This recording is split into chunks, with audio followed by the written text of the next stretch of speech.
Bonjour frères et sœurs, je vous amène aujourd'hui dans Romains chapitre 10. On va lire à partir du verset 14. Comment donc invoqueront-ils celui auquel ils n'ont point cru? Et comment croiront-ils en celui dont ils n'ont pas entendu parler? Et comment entendront-ils sans un prédicateur? Et comment prêcheront-ils à moins qu'ils ne soient envoyés? Selon qu'il est écrit, qu'ils sont beaux les pieds de ceux qui prêchent l'évangile de paix, de ceux qui annoncent de bonnes nouvelles. Mais tous n'ont pas obéi à l'évangile, car Ésaïe dit, Seigneur, qui a cru à notre prédication? Ainsi donc, la foi vient de ce qu'on entend, et ce qu'on entend de la parole de Christ. Alors, frères, je veux vous parler aujourd'hui de l'événement d'Invoquons le nom de Jésus le 10 octobre à Drummondville.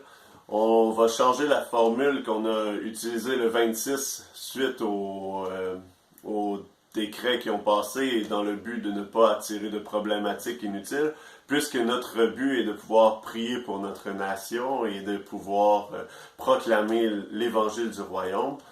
Alors, je vous invite au parc MGR Adolphe Demers à Drummondville. Ça se trouve sur le coin Saint-Damas et Saint-Marcel.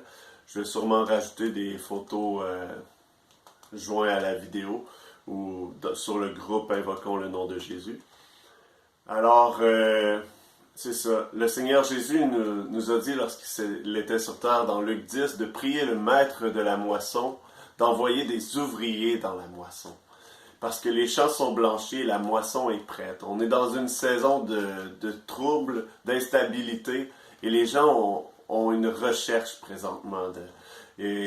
Dernièrement, on partageait avec des frères comment dans même les magasins où ils vendent de la littérature biblique, dans le fond, ils ont de la misère à avoir des Bibles, parce que les gens sont dans un état de curiosité. Alors, je vous appelle à venir me rejoindre entre midi et 1h au parc MGR Adolphe Demers.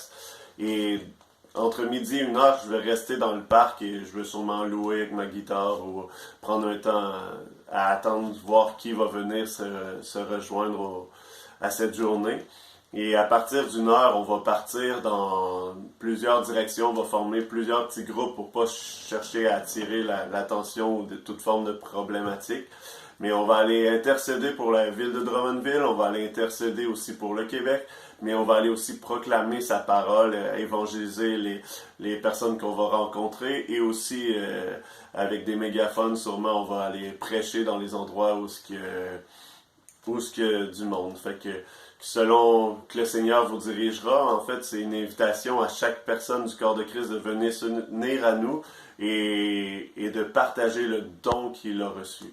Et à travers cela, je voulais aussi vous apporter le fait que d'offrir à Jésus ce sacrifice de louange qui est de confesser son nom. Il y a un passage qui parle de cela, mais j'ai aussi Ésaïe 55 dans lequel je veux vous amener présentement.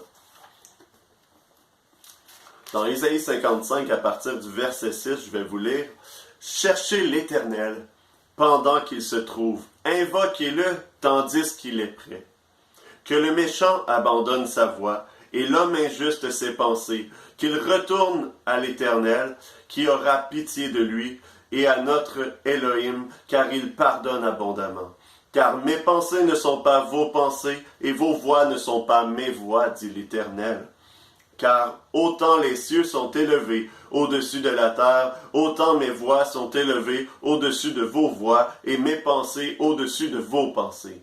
Car comme la pluie et la neige descendent du ciel et n'y retournent pas sans avoir arrosé et fécondé la terre, et l'avoir fait produire pour donner de la semence au semeur et du pain à celui qui mange, ainsi en est-il de ma parole qui sort de ma bouche. Elle ne retourne pas à moi sans effet, sans avoir fait ce que j'ai voulu et accompli l'œuvre pour laquelle je l'ai envoyée. Alors, je vous invite à venir vous unir à moi et de venir autant déclarer la parole dans les cieux par la prière d'intercession que de venir proclamer la parole à ce peuple québécois parce qu'il est temps et que les prédicateurs se lèvent pour proclamer la repentance sur cette nation. Et merci à tous ceux qui vont écouter cette vidéo et qui vont le partager.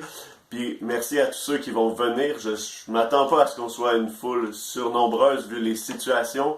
Mais par contre, tous ceux qui viendront, ben, je vous remercie déjà d'avance. Et pour tous ceux qui écoutent cette vidéo et qui ne pourront pas venir ou qui choisiront de rester à la maison, mais qui vont décider de prier pour nous, ben, je vous demande d'intercéder en faveur de nous afin qu'il nous soit ouvert une porte, comme Paul disait. Et dans Éphésiens 6, il disait aussi de prier afin qu'on soit rempli d'une hardiesse et d'un zèle pour proclamer librement l'Évangile. Et merci de chacune de vos contributions pour le corps de Christ. Pour moi, pour ma part, si cette prière-là de prier pour l'hardiesse et le zèle, je vous demande, chers frères et sœurs, de me tenir sur votre liste de prières à chaque instant, à chaque heure. Je suis dans une saison vraiment où ce que le Seigneur me dit, lève-toi et proclame à mon peuple de se repentir, à ton peuple de se repentir. Et vraiment, j'ai cette voix forte de me tenir sur les coins dans les lieux publics et pour moi c'est une toute nouvelle facette de l'évangélisation. Je suis très habitué à faire du one-on-one, ça j'aime ça, c'est rendu un domaine naturel, naturel, il y a toujours un combat spirituel avec ça, mais il y a vraiment une nouvelle étape que le Seigneur veut que je franchisse, c'est vraiment de me lever sur les coins de rue et prêcher plein air et ben, je vous demande de prier pour moi parce que c'est un nouveau combat, puis vraiment que le Seigneur me remplisse d'hardiesse et de zèle pendant cette saison que nous vivons pour la gloire de son nom.